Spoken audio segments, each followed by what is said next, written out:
absolute pleasure. Jai Guru.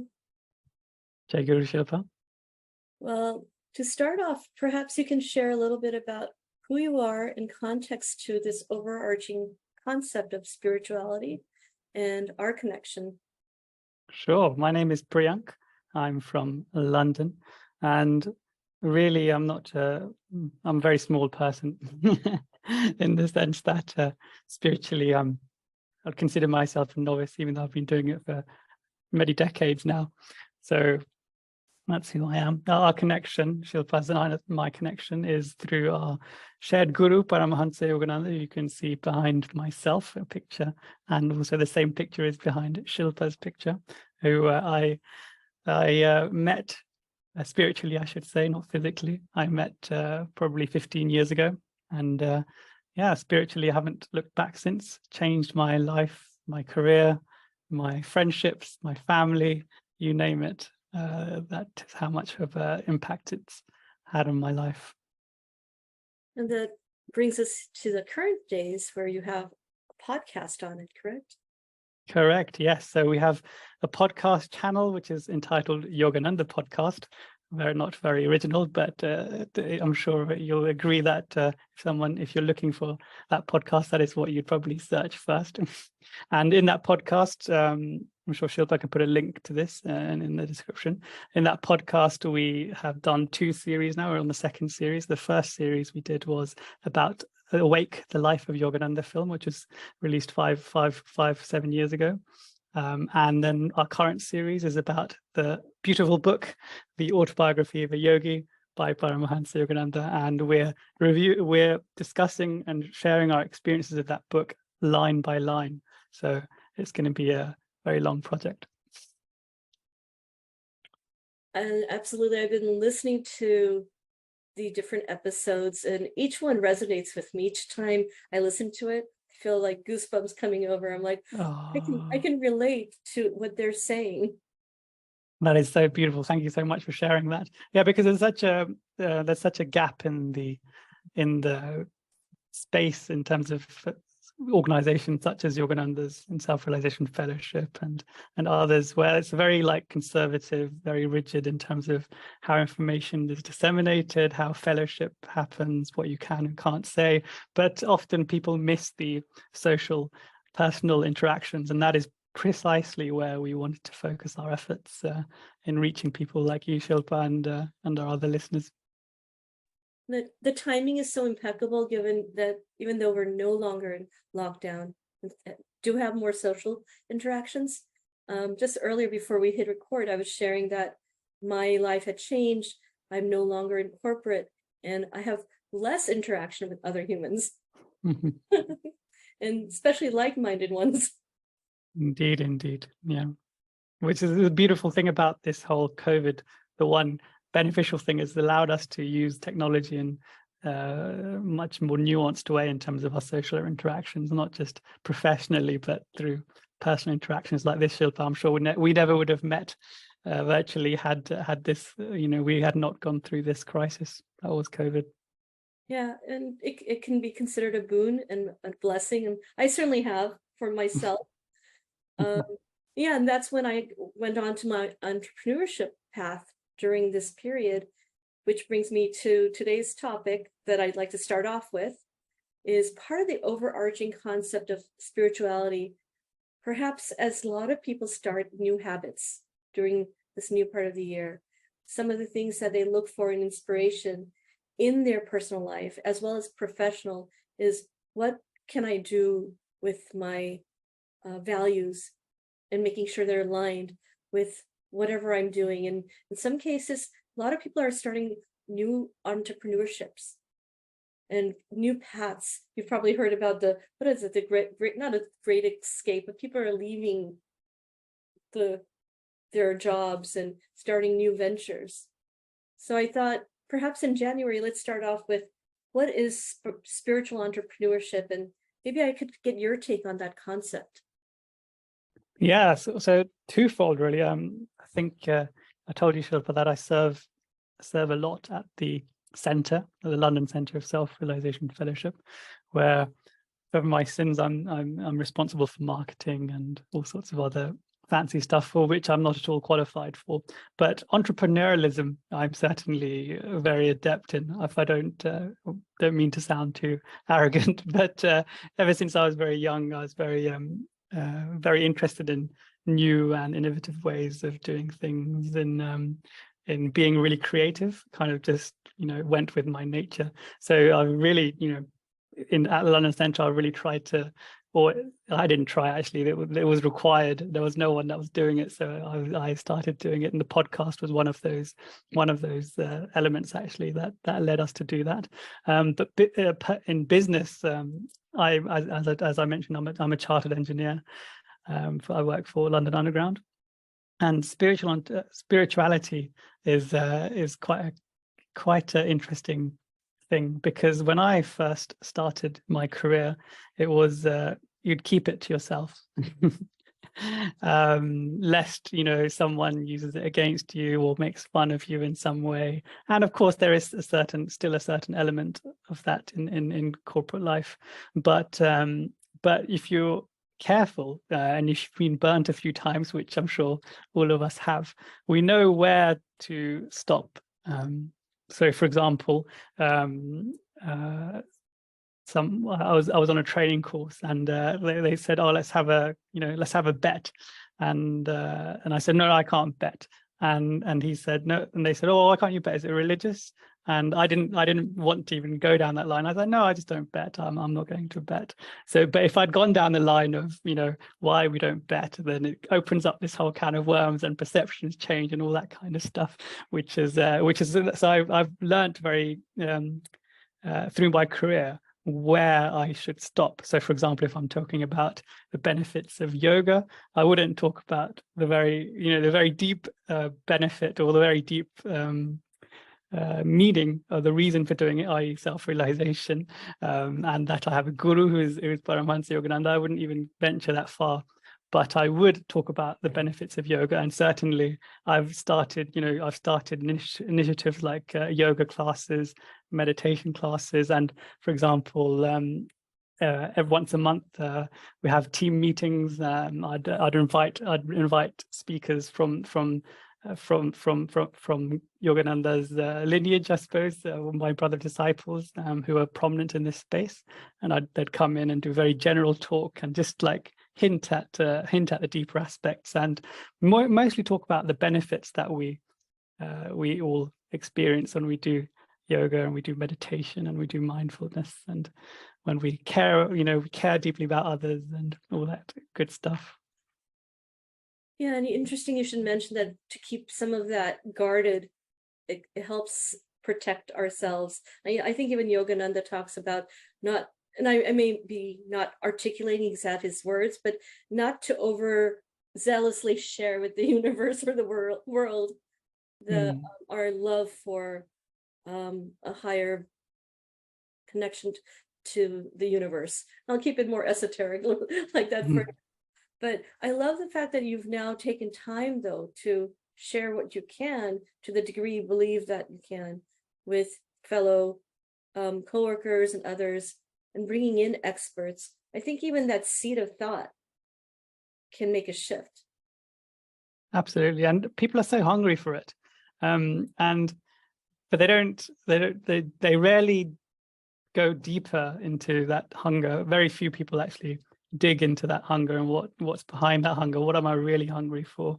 When I drink as much as I drink, what am I really after? What is it? But obviously, we as disciples, we know that we don't want this one thing. We want something that is Satchitananda, which is ever new, ever conscious, ever existing bliss consciousness. So we don't want this one experience. We want the highest and the higher and higher states of consciousness. So that's but we don't need to. I wouldn't, for example, my colleague, I was just talking to him a couple of days ago about him retiring, and he said, "Oh, but what would I do, when I retire?" And I said, "Well, if you don't know what you're going to do, then why would you retire? If you're just going to sit at home." if you're getting so much, I know he's getting a lot out of relationships at work, and he gets a lot of meaning and a lot of joy and a lot of purpose from being at work. So, and he's very capable. So why would you retire just because, you know, the system says, oh, you reach this age, this is when you should retire? That's not the case at all. If you're benefiting from being in employment and doing the thing you're doing, there's no reason why you shouldn't retire. In fact, if you can do it without the goal of, you know, just financially gaining, then potentially you could contribute and you could serve and you could provide a much deeper service to humanity and your employer in a very gross way. But obviously it's very subtle as well. And I do believe that some of the predefined or the notions often around what it means to work and in the context often limits people's thinking that how can I experience true joy? Just thinking that, well, now the society says I must retire. But how about if there is other things you can do with your skills? And to me, the best things you could do, I would be in a cave meditating. Yes. But while you are serving and helping others, it comes back to what Yogananda often says, is that service is also a way to help, I would say, God or universe. And also self-transformation as well, because it's a very simple way, isn't it? If you're meditating, you don't know if you're doing it correctly. You may experience moments of bliss and moments of joy and moments of stillness, and enjoy the after effects. But on any given meditation, am I doing this technique? Am I doing it correctly? But if you're serving, and you generally see is the fruits of your labor when you're serving are much more apparent than they are when you're doing a much more subtle and esoteric thing such as meditation and yoga. So it's a very simple expression of that service, you know, the connection with God to serve humanity. And that's what, you know, that's why our organization is called Self-Realization Fellowship. You know, we have self-realization, which is about us, but actually there's also this fellowship element, and that fellowship is not just about the world, it's also about us. It comes back to us as well. Yes, and a little bit of a tangent, because I think you're okay with tangents. That reminds me of somewhere in one of your episodes you had talked about the heart-centered meditation and giving that love and spreading it beyond your soul to your family, your friends. And I remember somewhere I read, and I had felt that same way, but I thought it was just me, that sometimes it's too esoteric to think, well, then I feel it for even that neighbor down the street who had perhaps ticked me off one time. But that attitude, that behavior, or maybe practice, is very similar to what I think we're trying to accomplish when we're trying to be spiritual entrepreneurs. Is that we are, with good intention, serving, and the intention is to spread that vibration. Yeah, and it certainly is infectious, isn't it? Because when you do something well and everyone is engaged, then certainly suddenly the levels of connectivity or connections that you have, or synchronicities that you have with your co-workers, is that much more elevated. And then you then become a bit more inspiring, perhaps become a better leader, in that people then naturally would look to you for an idea that can perhaps change the way they're doing things, or an innovation that can make something better. And also they're more excited to work together. And, you know, I've really enjoyed creating that dynamic with my teams. And I love that we don't need to talk about yoga and meditation. If we're just living the principles and the values, then it kind of flows out through us without us speaking it. And it's such a beautiful journey that when you take your co-workers in that space. And I'm glad you said that, because I do believe that when I think about spiritual entrepreneurship, it feels like such a loaded word. It feels very lofty, like, well, how do I do that? You know, but what if it became a lifestyle, and an attitude or approach where these inherent principles that were taught by Yogananda, or by many universal spiritual, I would say, institutes, so to speak, they are fundamentally connected and true and the same. What if we practice that? And so even if it's a business that was intended to make, I don't know, bolt parts for some machine, but done with the right attitude, it could be a spiritual entrepreneurship. Absolutely, and good that you used that example, because that's pretty much my area of business. Oh, really? Okay. Yes. At the moment, I'm doing something called quality assurance, which sounds mind-numbingly boring, but it's a very much needed task for all the bolts and nuts that make up complex systems such as a train. Oh, wow. So you mentioned earlier, though, that from a young age, you had within your, I would say, behavior or psyche, this concept of being an entrepreneur. How has it sort of manifested in? So it's a very good question, but because when I was young, it would manifest in very simple ways. What should we do with this weekend? What should we do with this holiday? How should we spend our time on this holiday? And that's a very simple, application, as it were, of that creative thinking.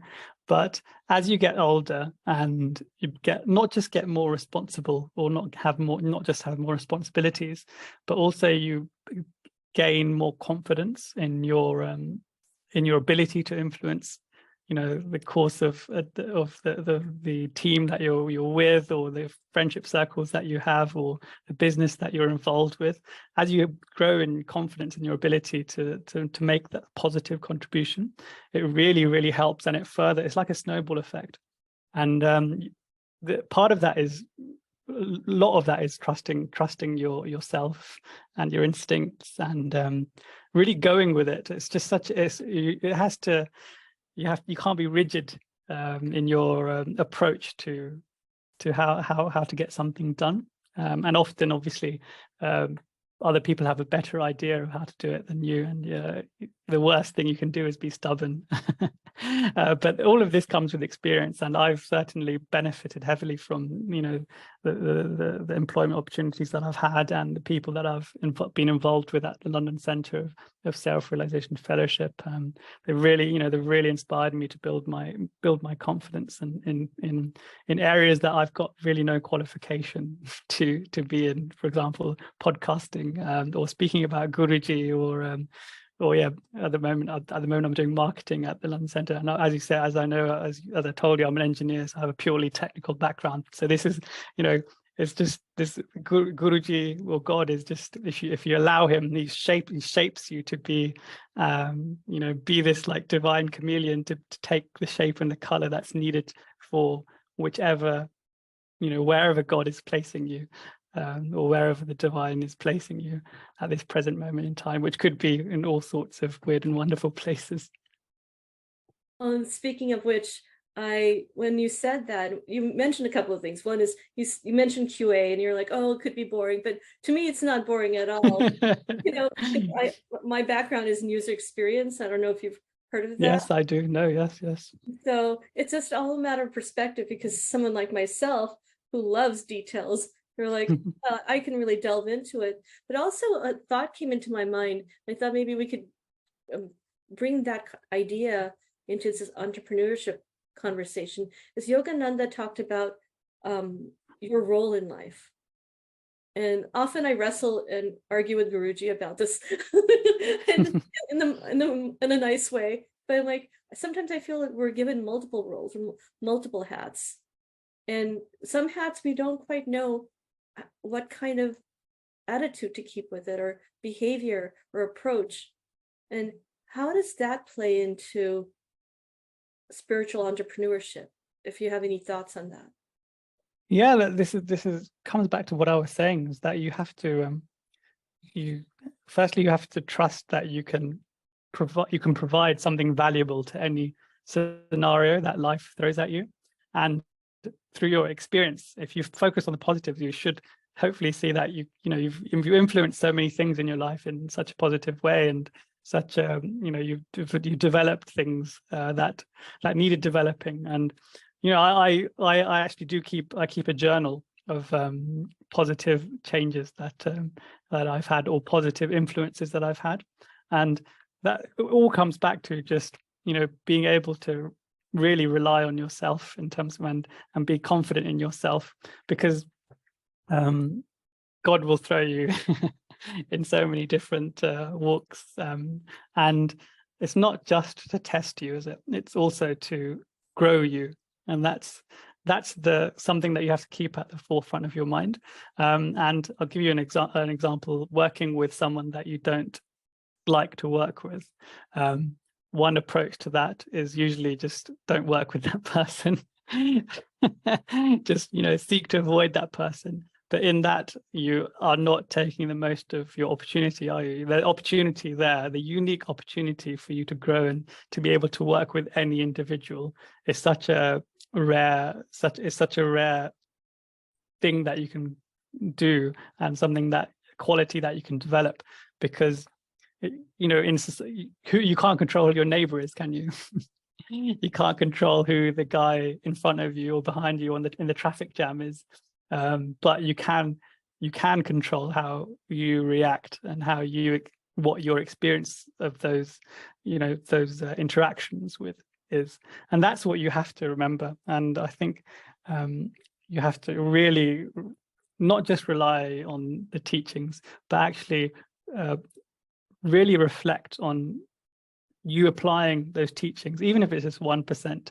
Yogananda, he said, Yogananda has written many books. He's written commentaries on, the Bhagavad Gita and the Bible. So you could spend your whole life, reading his works. But he said, if even if you take 1% of what I've said, that will take you to your goal. And if we just absorb or reflect on some of those teachings, and if you should hope, I certainly have seen that it's had a positive change in my life, this teaching or that teaching, and then take that confidence that teaching you can then apply to, you've actually learned and you've actually grown, so you have the capability to influence and to change, and to be in charge of a situation where you can really actually resolve that problem of being able to work with someone that you don't get along with, or that neighbor that you don't speak to, etc. And that's true not only if you were working in a team within a corporation, but even as an entrepreneur, you still need to engage with different people who may facilitate your business. Mm-hmm.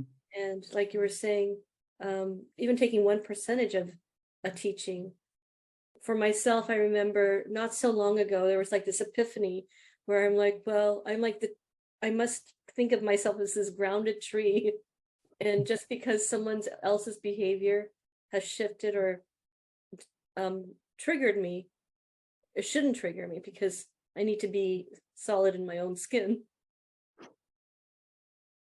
So when you are working on specific projects that are, let's say, an entrepreneurial nature, where you have to come up with new ideas, how do you see yourself being able to, I would say, get inspired, or bring in the right solutions at the right time? Really, really glad you asked that question, actually.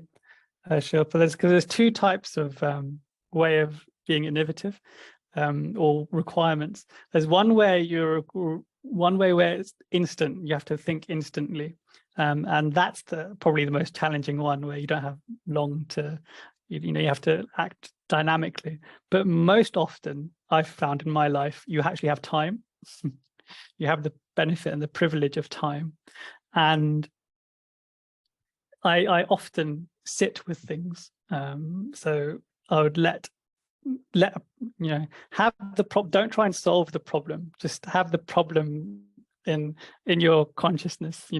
floating in your consciousness, and then you'll find that intuitively threads of like inspiration about how to solve that problem. And that may take 2 or even 3 days, but it's that you'll find that the solution that you've come up with is just so much more it's just so much more suited and so much better that you had that reflective time rather than just going with your first instinct and just submitting that proposal or whatever straight away. Like, for example, I was for my I was creating a video, and I've never created a video in my life.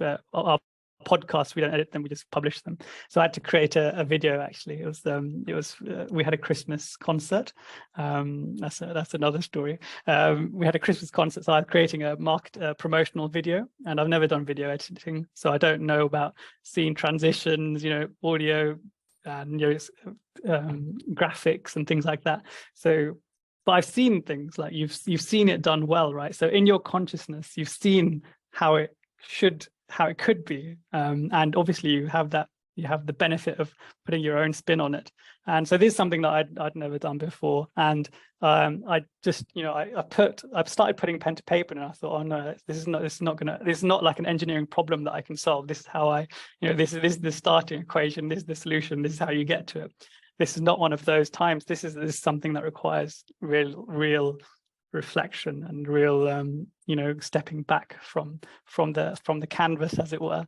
So I did that, and over 3 days, the start of it, the middle of it, and the end of it all came into my awareness. And then in the third day, I was just within 2 hours, it was created. It was just quite a magical experience, actually.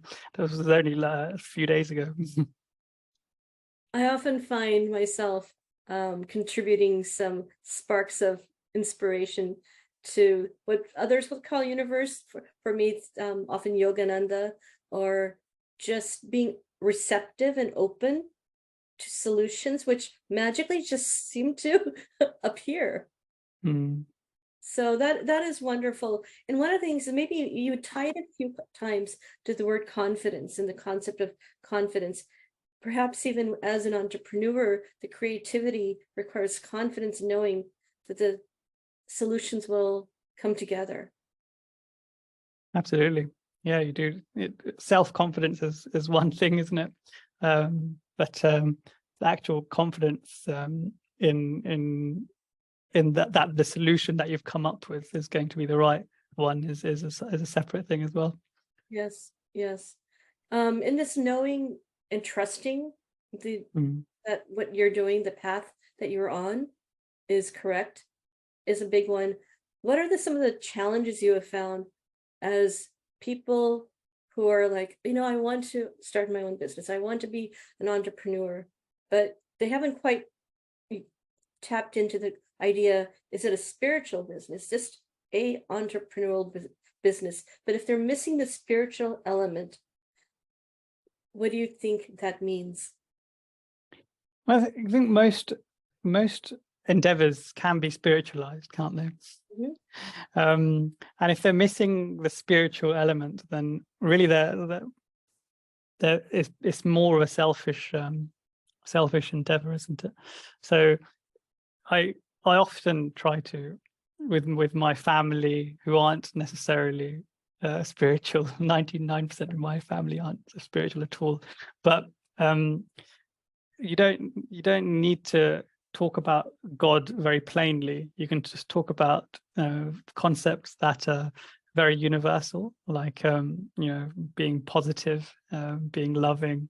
So these like little strands of like kind of like prerequisites of something that's spiritual. You can just talk about them to use that as this should be like the primary motive in the endeavor that you're undertaking. And I found that really helps because not everyone is really ready or willing to just accept universal love, unconditional love. These are very high and very altruistic goals that may not come perhaps in this lifetime, but that doesn't mean that we can't aspire to them. And obviously I do, but there's all these other smaller goals that you can achieve along the way. Starting with service, often even if that it seems a little bit challenging, trying to weave in how is this serving others, truly serving. Absolutely. What Yogananda created, a self-realization fellowship, feels like the ultimate spiritual entrepreneurship. And not that it was a business, it's a nonprofit, but it was the ultimate, I would say, mechanism to spread these teachings in a way that can generally serve so many people, even if they're not spiritual. Absolutely. And his most favorite prayer, so Yogananda would often start meditations and end meditations with a prayer, and his favorite prayer was Heavenly Father, may thy love shine forever on the sanctuary of my or our devotion, and may I, or if you're in a meditation group, may we be able to awaken thy love in all hearts. So I think it's such a beautiful prayer that he uses, and whenever I'm leading a meditation, I tend to often, that's my go-to one to end the meditation with. But it's that community, the community element, and that in the fellowship element screams out, doesn't it? And it's so universal in its sound and its meaning. May thy love shine forever, may we be able to awaken thy love in all hearts. Absolutely. I start my prayers with that as well. And one of the key things that I believe we all do as human beings, whether it's intentionally or consciously, unconsciously, is we have an intention. So as an entrepreneur, I believe if you start with the, I would say, pure intention, and I believe that can change the trajectory because you've put that vibration out. One of the things I start off every morning, you probably heard, is I will reason, I will will, and I will act. But guide down my reason, will, and activity to do the right thing. And sometimes I'm not sure if I'm doing the right thing. There's no sign that shows up each morning that says you're on the right path. If only there was a. Well, maybe there is. We just not yet awakened enough to read that sign. No, not quite awake yet.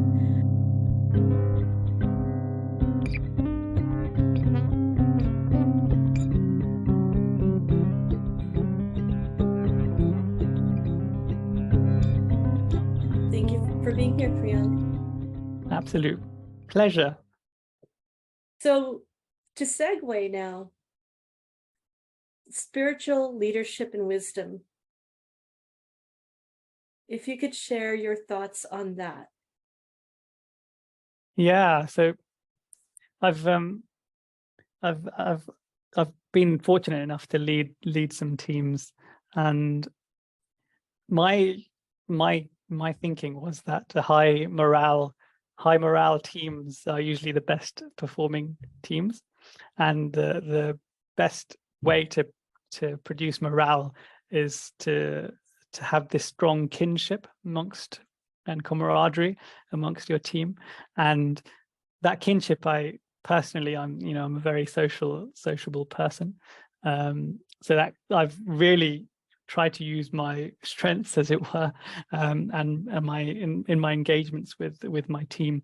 So that form of leadership, I've found to be the best way to do it. I mean, when I was young, I tried the disciplinarian method, and that was atrocious. It did not yield results. When I was 25, I was a maintenance manager, and most of the people that I was managing had vastly more experience than myself.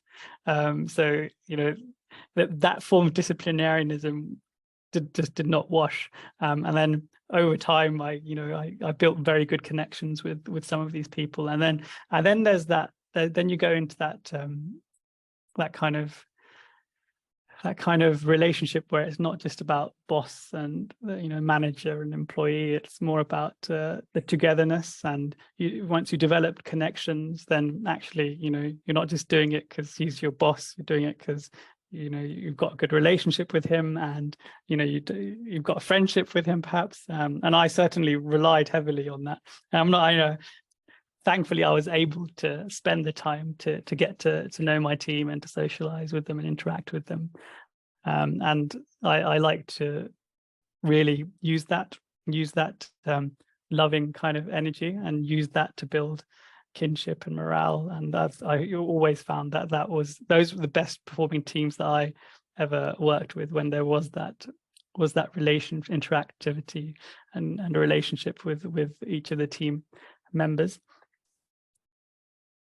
Often I have found that when we learn to tap into the strengths of others, and not necessarily that there are weaknesses, but there are a facet of different skill sets we each bring to the table, and at different times if we can tap into that and bring that out in others, that can help strengthen a team as well. Like you were saying, just building that camaraderie.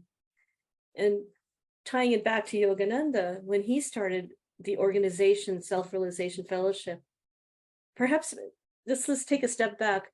For those who are not familiar, maybe do you remember the date when the organization started? Ooh, it would have been very 1920s.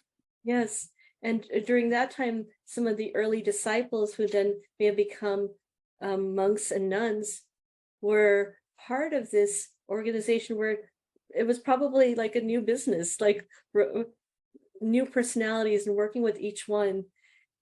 And I believe that there is probably the intention by Guruji to bring out the best in each one.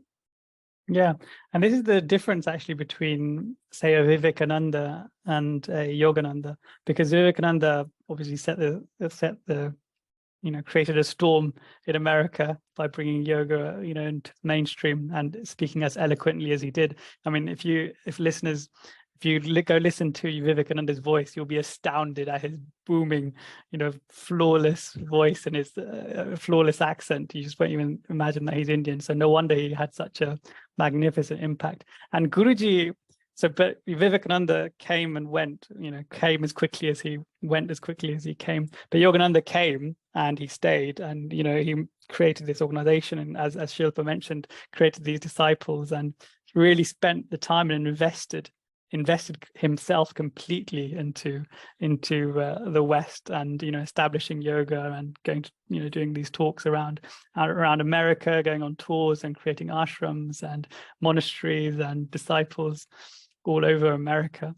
So that was a difference, and he had to to be able to do that, I think, requires quite a lot of not just as your talk is spiritual wisdom and leadership, but he obviously we know that he was an avatar, which is a descent of divinity into flesh. So, but he certainly had his challenges. And if you watch the Awake, the Life of Yogananda film, you'll see the challenges that he had, and they're not dissimilar to how a business, the controversies of business would potentially go through legal cases and fallouts between members of staff, and HR issues that we all have had to pain and go through. So he had all these things, and the film does such a good job of portraying how an avatar goes about these problems. And often he did often give it to God. God, you put me here.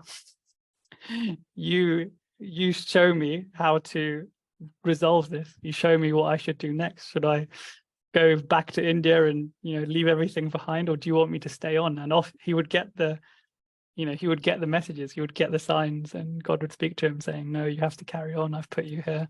The great ones have put you here. You are the one that's meant to be here. And we're very thankful that he did. There's so many yoga and meditation, yoga studios all around the US right now, and the UK. And, if you work for a big company, there'll be no doubt doing classes every now and then on mindfulness and meditation classes, to help your concentration and all these soft skills that that this wouldn't, this wouldn't have been the case if Yogananda didn't come and stay and do all, inspire all this wonderful research into the benefits of meditation and mindfulness and stillness and spending that time working on yourself as opposed to, just going out and doing everything that you need to do. Well, and given that, as you mentioned, he was a Maha-avatar, and so to juxtapose his leadership and wisdom to those that are perhaps, I would say, I don't want to say average humans, but a human who is on that path of being a leader or having wisdom, but the level of a tenacity it takes to do it either as a Maha-avatar or a different soul, it requires so much of your own personal discipline, which he did have. And as you mentioned in Awake, he talked about he is going through the greatest challenges of his life. And that was coming from someone who left this impact, the greatest impact on the Western society, on yoga and meditation, many of us would not have if it wasn't for him. Often people think that if a great one such as a Vivekananda or a Buddha is born, then seeing as his mission is God ordained, there should be no difficulties. That is not the case. Anyone that even the greatest that have work to do, in this realm, have to go through their specific challenges. I mean, we need to look no further than Christ himself, right? His crucifixion. I was so shocked. Like because I'd been around Yogananda studies and teachings most of my life, but it wasn't until I watched Awake that I recognized behind the scenes there was tremendous challenges. And given that he had a higher force wisdom guiding him, and he even at times might have questioned it, but that wisdom led him to the fruition of what SRF is now. Absolutely. Yeah. Even Christ at the time of his crucifixion, he said, Father, why hast thou forsaken me?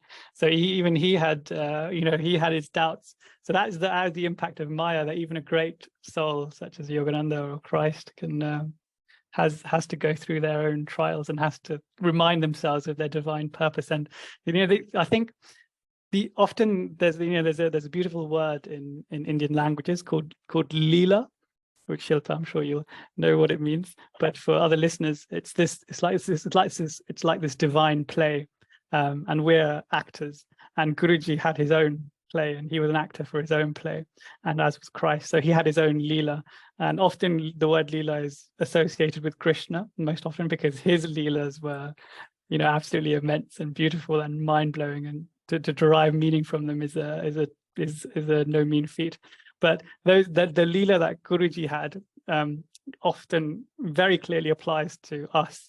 Because when we doubt, we sometimes get depressed, or we might, get down or feel down, or if we're not experiencing what we should be experiencing in meditation, perhaps is this the right path for me? Perhaps, or am I doing? Does God even exist? All these things. If a Yogananda or a Christ experience them, then who are we? And we can take inspiration from the fact that is how strong the pull of Maya, or the delusive, or the energy that draws you away from God is, or your almost true nature, if you don't like the word God. So we really should take inspiration from the fact that it's not an easy thing we're trying to overcome here, this inertia, and also the pull in both directions. And that pull in both directions is what I remind myself, given that I was raised with this concept of Maya. So often when I am down on myself, I say, okay, this is Maya. There's duality here. It's the very nature. In fact, you probably remember Brother Anandamoy. And I used to attend his services when I was really young. And I remember, I know, I'll tell you more about that one. So jealous. He was awesome. And I remember either in the service I was in or some recording, but he talked about the nature of Maya and these are not exactly articulated his words, but that it's mathematically impossible to experience this plane on a level where things are, I don't know, I don't want to say perfect, but it's always pleasant. There's a duality with everything. So if there's something that is working in positive direction, maybe something else is tugging the other way. Beautiful. Yeah, no, even if we wanted to, we couldn't we couldn't replicate Brother Nandamoy's speech and language. His accent was phenomenal as well, wasn't it? I loved his accent. And that's one of the things, maybe I can tie this back to the leadership and wisdom, is that within SRF, the services you listen to, like Brother Nandamoy's, there's always this beautiful undercurrent of humor that is reminding us of the Maya. And that is perhaps one of the things that I walk away with as what can a spiritual leader teach us, is that Guruji often says, don't take your role so seriously. And I often don't know what he means. I'm always like, well, what do you mean? but and there's a level of humor, and I'm sure you've noticed that among some of the monks. It's a very sweet humor, isn't it? Especially the stories that the direct disciples of Yogananda relate. And Brother Anandamoy is probably the most case in point for that, isn't he? His stories are so childlike, his approach is so childlike, and it's so simple, and his language is so simple. There's no flowery language, there's no pretense. It's just he's just saying it as it is, as it's coming from his heart now, as he experienced it. But the humor element is certainly an important one, because that humor element, or that being able to laugh at yourself, is something that is, I think, an important quality, because failure, if you haven't failed, then you haven't set yourself high enough goals, right? Exactly. So, yeah, and that was one of the lessons as a leader, is keeping that humility, that you may not necessarily label yourself as a spiritual leader, but a leader with good intentions, and having that humility and ability to just keep things a little more, I would say, some levity. Absolutely. I do remember one on Brother Nandamoy's story that ties back to this leadership wisdom concept, and it is about trust. I remember, and again, I hopefully remember this story correctly, but there was a context in which Brother Nandamoy was angry with Guruji, or not angry, but was manifesting some frustration. And Guruji came to him and had a kind of a dialogue. And at some point, there was a snake, and he told Brother Nandamoy, go take that snake and toss it. And I think there was the lesson in it of trust. And I believe the way Brother articulated his story was far more humorous than I can remember. Let's just say that no normal person has the immediate trust to go grab a steak and do it. But would you do it, Shilpa? If Guruji was... I stand 10 feet away, there's a steak. But he did it. And I look at a lot of these disciples that worked with him, and they put themselves in these conditions with acceptance, knowing that they could trust their guru, their leader. Yeah, it's no mean feat either to be in that state of consciousness where you can pick up that snake if your guru is like, if we had 10 devotees of Yogananda here, what would you say? One probably would actually carry out that action. Imagine if it was a cobra and his hood was up facing you. I mean, who would have that courage? So it's no, like, if in that story, if Anandamoy did he actually take the snake? I believe probably he did, right? grabbed it. Yeah. So it's no ordinary soul. It's a challenging, and it's quite an achievement if you're at that state of unconditional trust and loyalty to God and gurus, if you can be that snake picker upper. It does require that strength, and that's a good analogy for life as well, because meditation is not easy, is it? Picking up that snake is not easy. Yeah, that's But meditation, like you were mentioning earlier. And for those who are not aware, within SRF, we learn different meditation techniques, and it requires discipline, and it requires trust, and a lot of praying, because sometimes I struggle, because even though I try to do everything I'm told to do, there are days where I'm like, am I doing the breath work? I don't think I'm really present in the moment. I've held my breath for 2 minutes now. yeah, and the other one is the unconditional love element, and part of unconditional love, I don't know if you're both if you're a mother, but I'm not a father, but I can imagine if I had a child, part of that is serving without any expectation of return, doing it because it needs doing, and meditating with that attitude. If you can really do that, I think you're probably 99.9% to the goal.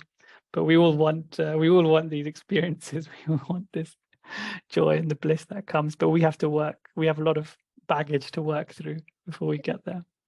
And I think that ties back to the wisdom, because having that wisdom, it doesn't come overnight. It does require, I call it, you're chipping away. You're shaving off anything that you don't need and keeping what you can. But some of that also then gives you the ability to increase your perception as you chip away using these principles or techniques, whether it's from self-realization or others, that it changes your perception of who you are. Yeah, well, if you keep chipping, what's there going to be left? You're just going to be a bare soul. Yeah, hopefully, right? And that's the goal, isn't it? Yeah. Chip away at that ego slowly, and what's left is just a shining diamond. And speaking of shining diamond, I do have one thing I'd like to kind of segue before we talk about our third topic, which is discussing Steve Jobs and minute 5. And I believe that the wisdom that we were speaking of, whether it may not have necessarily been for an organization spiritually, but it was for technology and innovation. But somehow he tapped into some of that wisdom. And as you may have heard, he made a dent in the universe. Very good way of putting it. Yep. So certainly did. Any thoughts on that? Yeah, well, it was certainly who was it? One of the brothers was talking about this in a recent talk. Steve Jobs phoned Mother Center for listeners. Mother Center is the headquarters of Self-Realization Fellowship, and he phoned, and the receptionist picked up, and he said, "Oh, can I speak to a minister?" And he said, "Yeah, who is it?" And she said, "Oh, it's Steve Jobs." And so this person put it straight through, and then Steve Jobs said, after speaking to the brother, he said, I want to put the Autobiography of a Yogi on the iPhone or the iBooks, on our iBooks store. And he's like, how can I make that happen? So these stories are known to Self-Realization Fellowship, but this is also about, we discussed earlier how how you keep some things close. I mean, if he did say to the world, "Oh, Yogananda is the way," this face, everyone look and put this face on your altar and meditate. He didn't do that. The business Apple would not be as successful as it is today. Probably the biggest company in the world by market cap. But he did do it in a subtle way, in a nuanced way, right? He he put the book in his phone. He kept the book in his phone, and at his funeral, he distributed the book to everyone that attended the funeral. So these are subtle ways. And he said, actualize yourself. And what does that mean? That we in yoga parlance, we have, we say self-realize it, realize your true nature and all these things. But in programming, we have actualize, self-actualizing yourself. We have, people would understand that terminology much more. So he would use nuanced terminology like that. But the other way I think he really did put his heart and soul into his products. And when I say heart and soul, I mean, he connected to a very deep concept of a user experience, the idea, the optimum user experience. And he certainly would have got that inspiration from somewhere in the deep recesses of his intuitional awareness. And he has nailed it, right? Even the first iPhone, if you feel the user experience in that first iPhone, yeah, right, it may be much slower, but that is pretty much the same experience that all of our modern phones that right now are based on. So he connected so beautifully to it, and he was featured quite heavily in in various sections of the Awake film. It's quite nice that they included him. And I'd like to segue that to the meditation aspect, is that he did meditate. He tied that in, and that enhanced his wisdom, whether it was intuitive, and then he would able to tap into things that most human beings probably take this for granted right now, and all the technologies and what comes with it. But his perception of not only the interface and the ability to connect to information, he didn't see it as hardware. He saw it as something that was more deeper. Yeah, it kind of is solutions that take humanity forward, not just the share price, because Apple share prices, especially in the, before the last 20 years, it was all over the place, wasn't it? And he invested heavily in concepts that he knew were far ahead of their time, and it impacted his business negatively. And he had to leave Apple and things like that. So, but he believed, he had such a strong belief in what his purpose and what he's trying to achieve, that it transcends business, doesn't it? It transcends working for the share price or working for this corporation. And then if you have that, if you can connect to something that profoundly, then the universe will usually unfold for you, right? It certainly did for Apple, right? It came back in, and look where it is now. Well, certainly him reading the autobiography once a year, every year, and having done that soul searching that he did, he may have been a fiercely passionate soul that not always came off very well, but he did leave a dent on so many levels. And that really ties back to something you were talking about, confidence and leadership, and having that. But also, do you recall the story of Yogananda trying to enter the ship when he was coming to America, and the confidence he needed for dealing with I forget who it was who challenged him, and he had to look them in the eyes. Can you share? Yeah, the visa, yeah. And the official for the guard, not the guard, the immigration guy. So he had that. So he had two challenges: one, getting the visa, and then second, the immigration, getting into the ship. And he had to, as you're saying, kind of looked him in the eye and didn't. His gaze was unwavering. And the guy let him in and let Sri Peshwar in to say goodbye, whereas all that stuff is usually like not allowed. He had tremendous confidence, not only then, but at some point he was put in a position where most of us would melt on stage, and he was asked to deliver a talk. And maybe you could share that, and then we'll segue to that's in the Autobiography of Yogi, that talk where he kind of froze.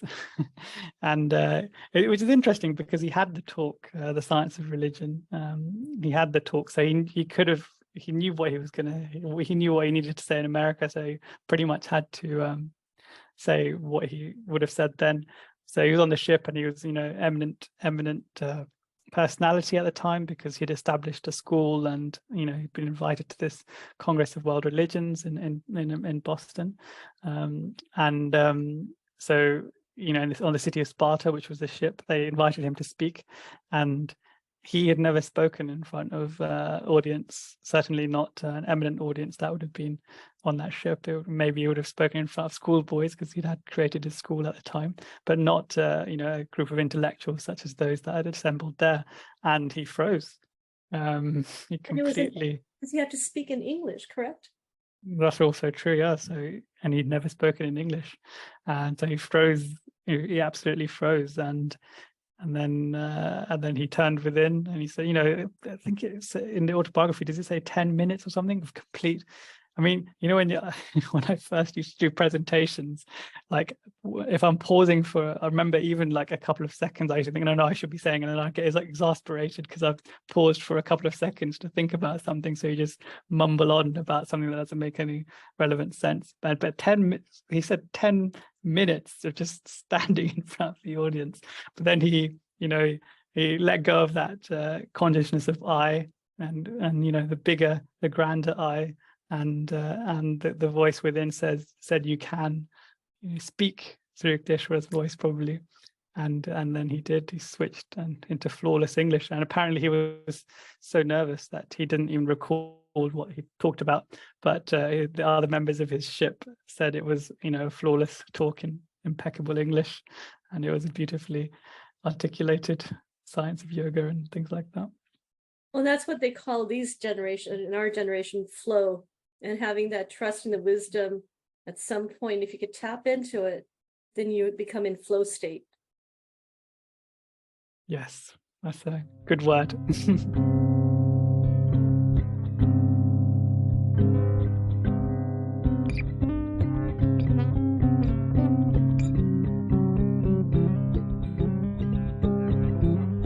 Thank you for being here, Priyank. Absolute pleasure.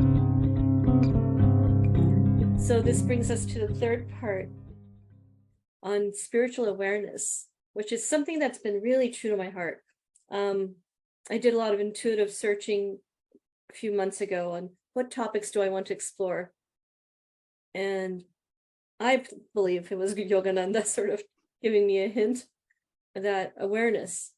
And so I actually made it my mission in the last several months, like to truly introspect on this idea of not only just awareness, but something higher, spiritual awareness. What is that? It seems so lofty. So what are your thoughts on spiritual awareness? So this out of your three topics, this comes to the core of the purpose of our birth, as it were, and the purpose of our existence, which is, call it self-realization, you can call it enlightenment, you can call it many things, and many religions do, but it's essentially the same, which is the realization of our true selves and our ultimate nature. And anything that takes you to that spiritual, that lofty goal or that meaning is encapsulated in a practice, which is spiritual awareness, and that can be on the gross to the most subtle level. If we start with the gross levels, i.e., what can you do with your hands, and what can you do with your mind, and how can you devote those practices and purify those practices for your ultimate purpose. That's the most gross elements, and the most subtle elements would be a very specific technique of meditation that takes you to that state, that pure stillness state, perhaps where you can touch that divine experience within your own consciousness or your own awareness. And I'm thinking of a quote. I have it somewhere here, but the gist of it is Yogananda says something that you can have self-realization in this lifetime. In this life, yeah. And how does that tie to spiritual awareness? For most people, it seems like a stretch. Like, what is self-realization? And how can you have it in one lifetime? Maybe any thoughts on that? Yeah, I personally, I found it useful just to keep the idea of self-realization as an idea, or enlightenment as an idea, that I know about because I've read about it, or Guruji has described it. Yogananda has described this experience, he calls it an experience in cosmic consciousness. It's a chapter in his Autobiography of Yogi, and he's entitled a poem called Samadhi, and it's a very beautiful description of this experience. But it's so those words he asks us to memorize, yeah, but he doesn't ask. Oh, she was getting the words out because she's probably hopefully working on memorizing them. But he doesn't. Whilst meditating, I think it's better just to keep that idea. For me, it's better just to keep that idea in my consciousness somewhere. But whilst meditating, I'm just focusing on very simple things in spiritual awareness, i.e. stillness, and creating that loving joy within me, and that that speaking to God in the language of my heart and listening for his response. All these very simple concepts. And Yogananda says, if you experience that peace, if you experience that joy, as an after effect of meditation, you should consider that's the blessing that God has responded. So I like to focus on being a simple-minded person. I like to focus on the simple things as opposed to the lofty goal that the simple things will get you to. I agree with you on that one, because I've been practicing most of my life. However, it gets so lofty, like the Samadhi poem, which maybe at the end I'll read off to our viewers. But it's esoteric at best for me. And at the end of the day, I start the day with saying, I am present, whether it's here or with my breath. And then I'm going to take simple action every day, and then surrender the results. Because otherwise it just becomes too difficult. This idea of awareness through techniques that will give us ultimate enlightenment. Yeah, giving the results to God is an important one, isn't it, Jilpa? Because it's not just that, when you give, for example, when you give charity, when you donate, you're giving something physical and tangible, your hard-earned work to a charity or a good cause. So, but if you fail, say you fail in an endeavor, do you give that to God? You have to, don't you? You have to give God both. It's all Maya. We're in the delusive existence right now. So the win or the loss, being even-minded, giving both to God is the ultimate state. So don't be afraid to give your winnings and your losses to God. And it's all energy. So if that energy was manifested in a way that appears to be at the present moment as a failure, ultimately it was energy that you put into with good intention, and then you surrender that energy. Yeah, and out of that loss can sometimes come something quite beautiful, can't it? Yes. And that's where another level of awareness comes in, is understanding synchronicity and timing.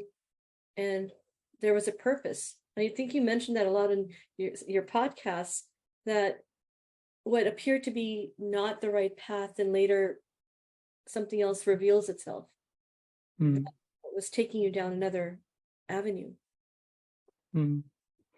Absolutely. I'm just reminded of the butterfly stories. You know how like a caterpillar goes through all that, eats all that junk food, and then goes through that pain, and then the transition of becoming a butterfly. So we lost the gross body of like a butterfly and gross body of a caterpillar, and became more subtle and beautiful in the butterfly form, which is, I think, is a really good analogy for our lives, isn't it? That loss that we may You may think that is a loss, but actually it could be something. There probably will be. There no doubt will be something far greater on the other side, a rainbow.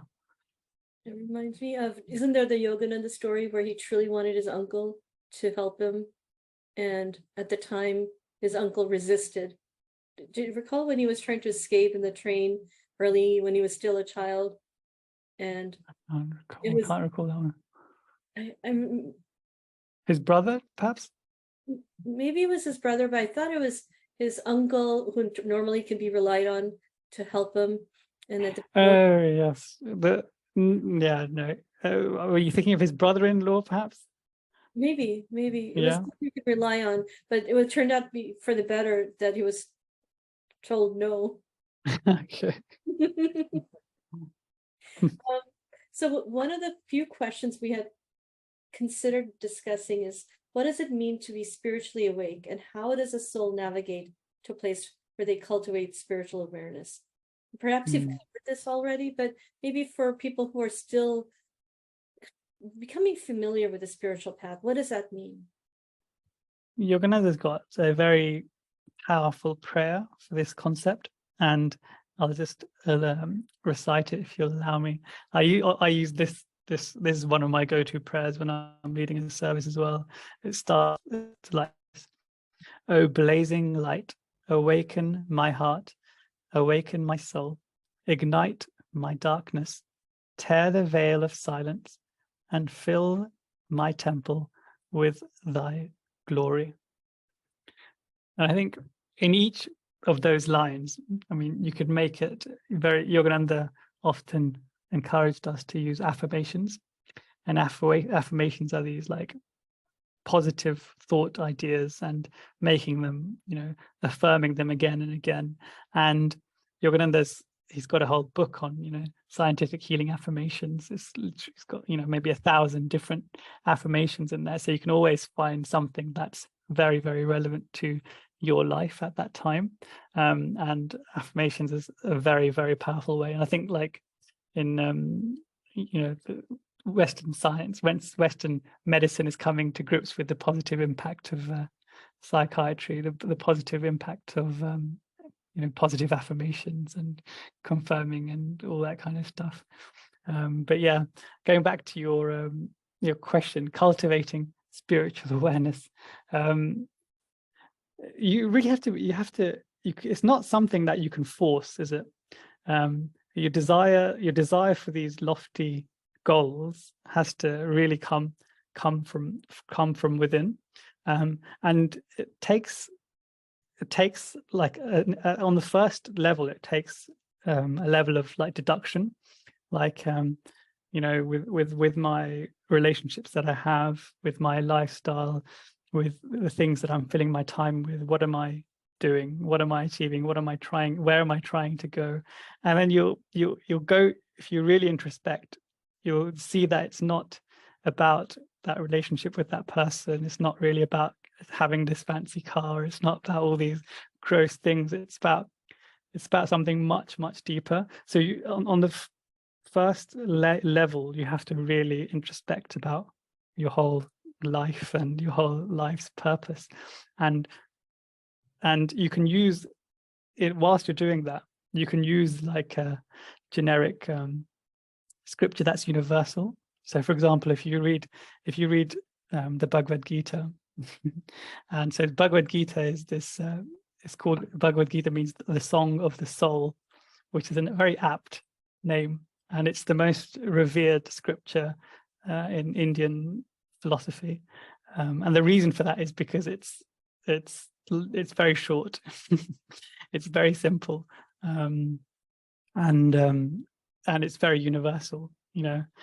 There's no need for blind belief in any part of that scripture. It's just, it speaks to your soul. If you read it, you'll see that it just speaks to the ultimate truth, which is undeniable. It's, it was spoken 5,000 years ago, but every single line you'll see is applicable then as it is now. And that interestingly, where does that take place? You wouldn't think it, but there's a whole colossal war going on called the Mahabharata in a wider scripture, between a family, between a set of cousins, as it were. And so there's a whole epic called Mahabharata, and it's very, very long. It's a story within a story within a story.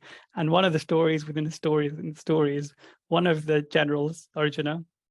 He's in the middle of the battlefield, and his conscience tells him, oh my God, I can't fight these soldiers.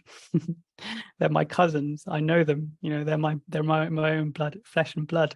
And Krishna, who is his charioteer, or his guide in his life, says, no, not only you can, but you must. It is your spiritual duty. And Yogananda, interestingly, in his commentary on the Bhagavad Gita, says that the whole of the Mahabharata and the whole of the Bhagavad Gita is actually, it's all metaphorical. So who is Arjuna fighting? Who is he trying to kill? Those cousins and those family that's on the other side of the battlefield are all those qualities within himself that he doesn't want to let go of. His ego is so attached to these things that he thinks are there for his ultimate well-being, but actually they're not there. They're the things that are holding you down.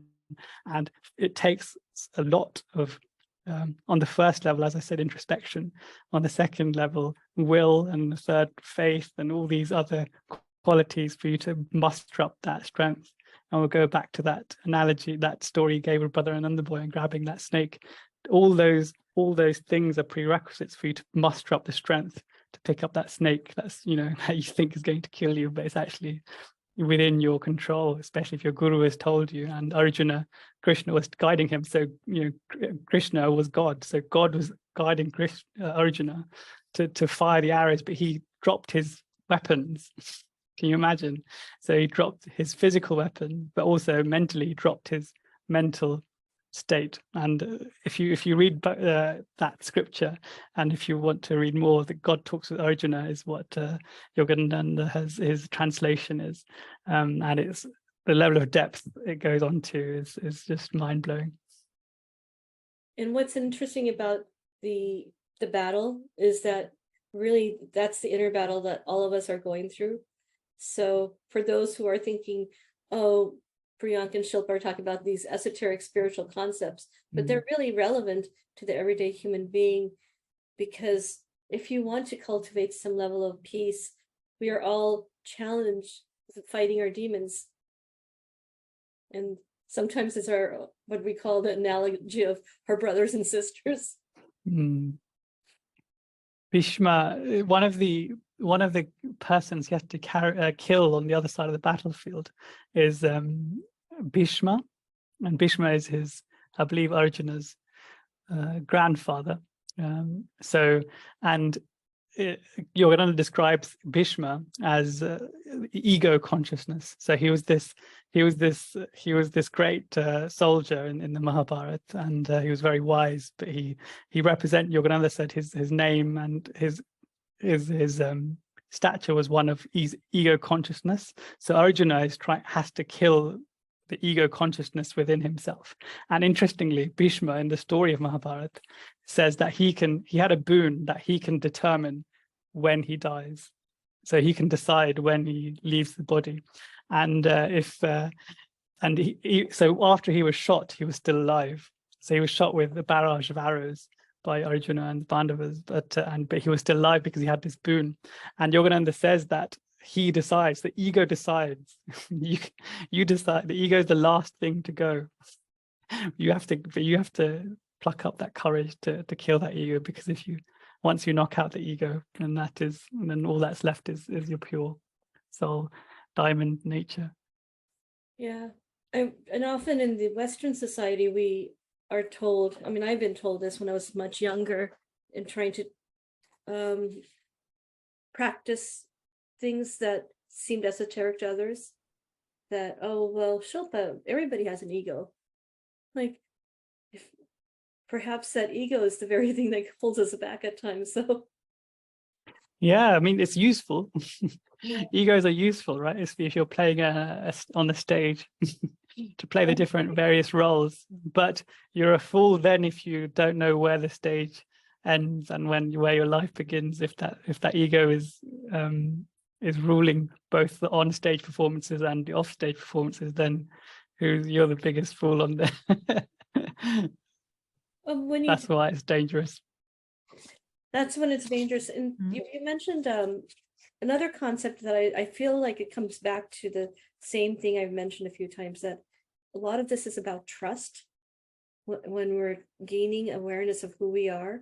But then what do you do when all this information surfaces up? What do you do when the ego is challenging you in a way that's hurting you long term? Sometimes even recognizing it is hard. And when we talked about Brother Nandamoy, a lot of that was getting outside of the mind, but also having the trust in the Guru. So maybe you could share a little bit about that, because I have a quote that I think you would appreciate. But when it comes to trusting your Guru, and how does that tie to awareness? Yeah, well, you can do it yourself without having trust. But how many more lifetimes do you want to take? It's like you want to learn maths. I mean, there are some geniuses out there that can just pick up the pen and paper and just go, right? But most of us, the vast majority of us, rely on the maths teacher. But once the maths teacher's taught you, the first principles, then you can go off on your own. But you can always go back to the maths teacher when you have a problem. And same is true for the Guru. Guru, what does the Guru mean? Guru means dispeller of darkness. Now it's up to you whether you want to make use of that help. If you don't want to make use of that help and try and do everything, reinvent everything, all of the spiritual process by yourself, then you're free to. But how much longer? And there's no guarantee of the result either. One of Guruji's famous quotes is I've actually got it on my outside. I've got a meditation room, and one of the I've got a little quote, handwritten quote that I wrote, and in it that says, everything else can wait, but your search for God cannot wait.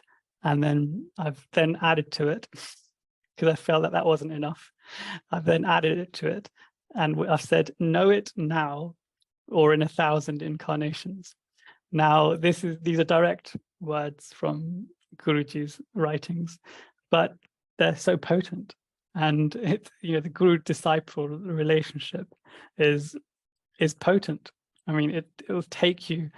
Guruji says that you think you're putting all this effort to develop, these spiritual qualities and awareness, but you don't realize how much help is available to you and how much God is doing for you. For example, he said, on this path, 25% is your effort, 25% is the blessings of the Guru, and 50% is the grace of God.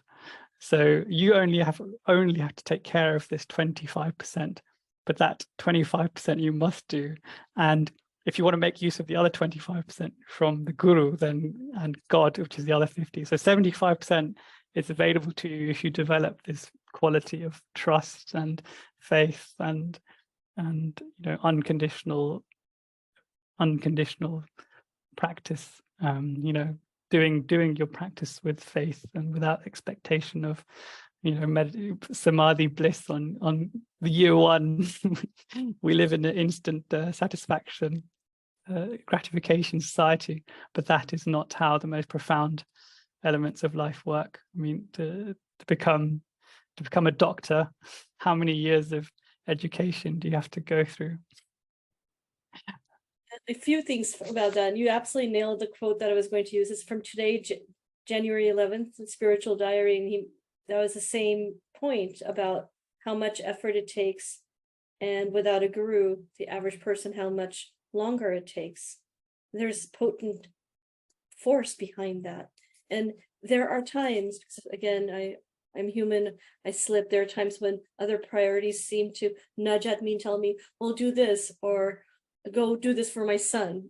All these things come up in the morning, and then I'll be like, well, I'll get to it. Next thing I know, days have gone by and I haven't done the practice that I should, the way I need to. But going back to what you said, what Sri Dishwarshi said, like Guruji, or like, your practice comes first. Everything can wait, but search for God cannot wait, because otherwise days will go by, and then you will see the results. For myself, too many days go by, and then I'm edgier.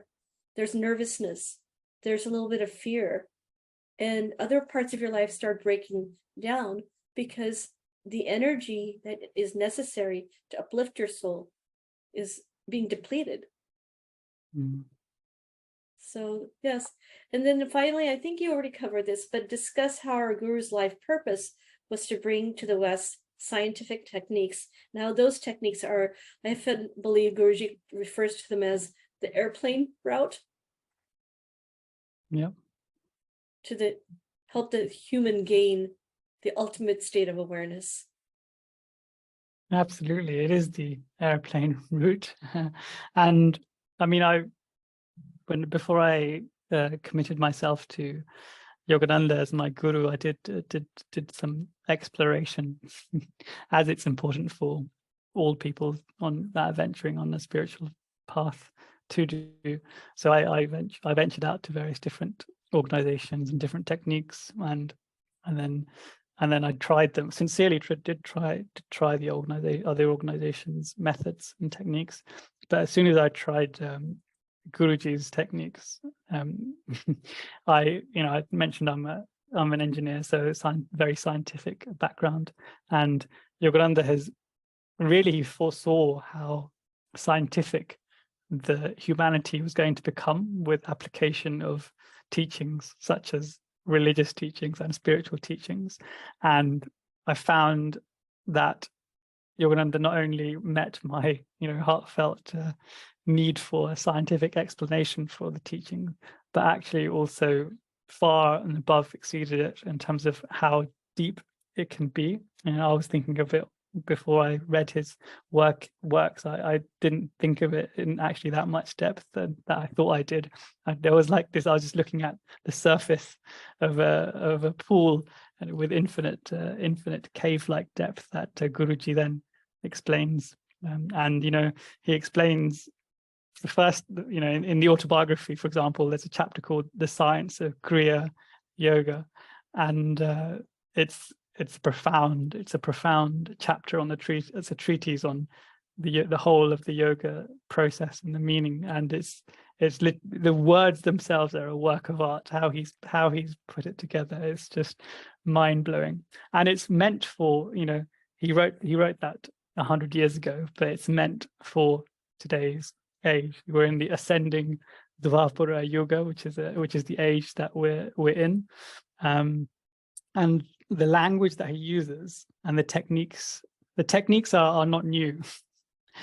Krishna taught, Yogananda says Krishna taught Arjuna the same technique, and in the Bhagavad Gita, which is the scripture that I mentioned earlier, the technique is in there. So that scripture is that war took place 5,000 years ago, but Guruji says that technique in the lower ages, the Kali Yuga, which is the darker ages, it was lost. And then a few hundred years ago, when we were entering the ascending Dvapara Yuga, the mentality or the consciousness of man was heightened enough to be receptive again to these teachings, and hence the need for Yogananda, Vivekananda, Ramakrishna Paramahansa to bring back these techniques into the consciousness of man. Now it's up to us to make use of their births, and there's 2 or 3 layers that you can apply. So if you go to I know, Shilpa, you're near Encinitas, the meditation center there, but the self-realization fellowship centers around the world. There's one in London, and there's a few in California, for example. But if you go to any of those centers, they may show you an introductory meditation techniques such as 20-20-20 breathing. And it's very basic, but it's very, very, very powerful as well. Even that simple one, sometimes I only do that one, and it's beautiful. And then there's the next layer is if you want to scratch beneath that surface, then you become a lessons student, and then there's 2 or 3 higher techniques, the hum, saw, and the Om technique.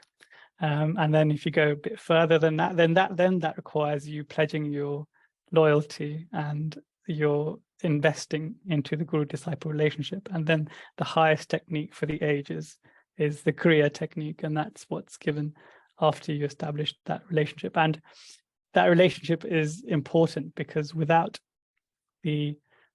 remember we talked about the 25-25-50, the ratio, without you pledging your loyalty and your allegiance, then that 75 can't, even if you did your 25, it won't be available because you haven't gained access to that portal of that 75%, which is why a guru is so important, because it's the portal to that blessing and the guidance and the grace of God. So that all these techniques are just beautifully chiseled for today's age. And Yogananda, if you read his work, if you read the language and the way he describes the techniques, it's for a scientific temperament such as my own, it exceeds far above and beyond my limited expectations back then. I recently attended an energy summit, and what was not accessible to me maybe 10 years ago was available in this summit is this true knowledge now that we are these here, maybe a physical being. There's so many layers of our bodies, and our energy is shifted based on what we are doing. So these techniques shift the energy. And if those who are aware of the chakras, it helps light up, so to speak, the different layers, which may be subtle energy that not all of us can recognize or feel. But if you are a scientific mind, you realize that you're making a shift.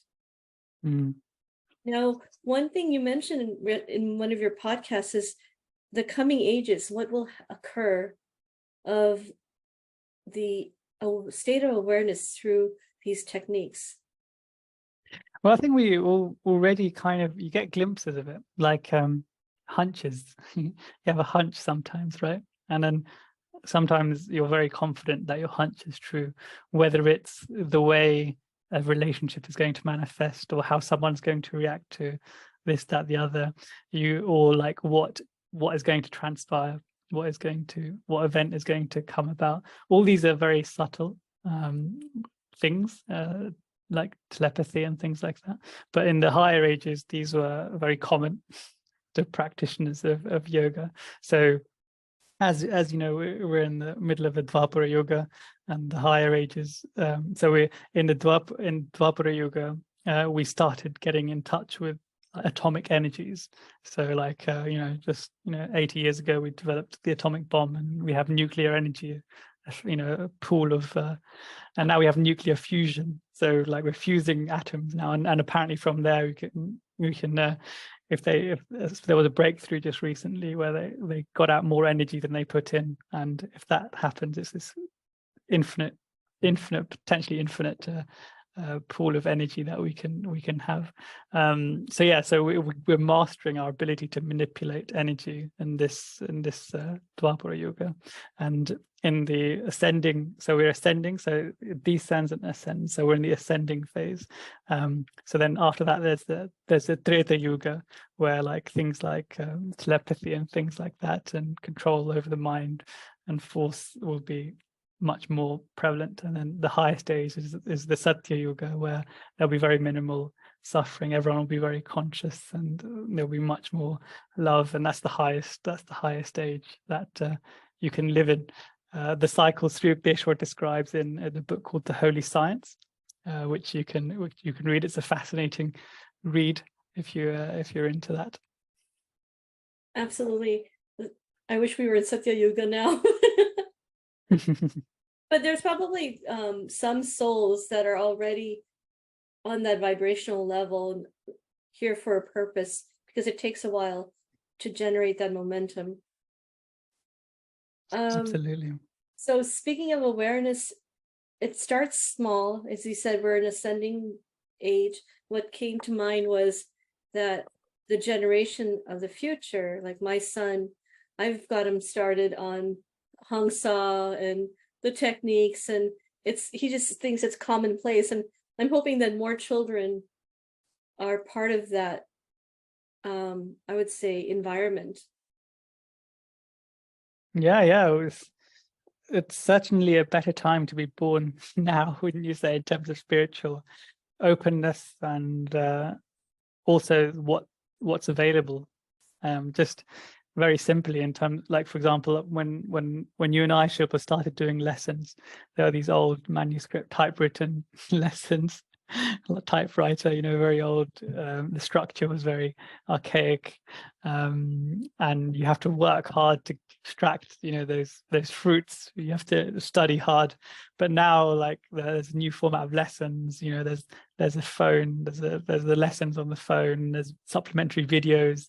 Like, there's this technique that we do called energization, which is about directing the prana, or the life energies, from the cosmic source to you, the medulla, through the spiritual eye, and then up through to all the body parts, and regenerating your energies. There's that, and life and physiology.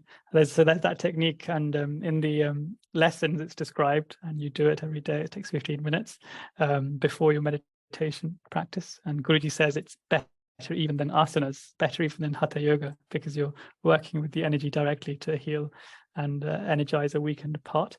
But now we have the lessons app, and we have animations, and we have videos, and people talk about, we've got access to all this wealth of material online. And Shilpa, you live you live a bit further from the center, but there's people that live nowhere near a center to meditate in a group. But now we have these online meditations that people can be part of, which are a very valuable resource, because not everyone likes to meditate alone in a room by themselves. They like the fellowship element. Also, our convocation, which is an annual gathering that's been occurring for, I forget how many years, 50, 60. Yeah. It's been occurring online now just because of COVID, but it's brought me more value than it had, because I live in Encinitas, which is further away from LA. And as a mother, it didn't feel too right to drive that far. But now I attend more services online. And I live close by to Encinitas, which, tying back to awareness, to Yogananda, this entire town that I live in is saturated with yoga and meditation. Every direction you go, there's probably a picture of Yogananda. And I believe even Ravi Shankar lived here, and one of the Beatles lived here. Then it just, what do you call it? Environment vibration has been lifted by his presence. Well, he spent a lot of time there, right, working on his writings and his monumental works, literary works.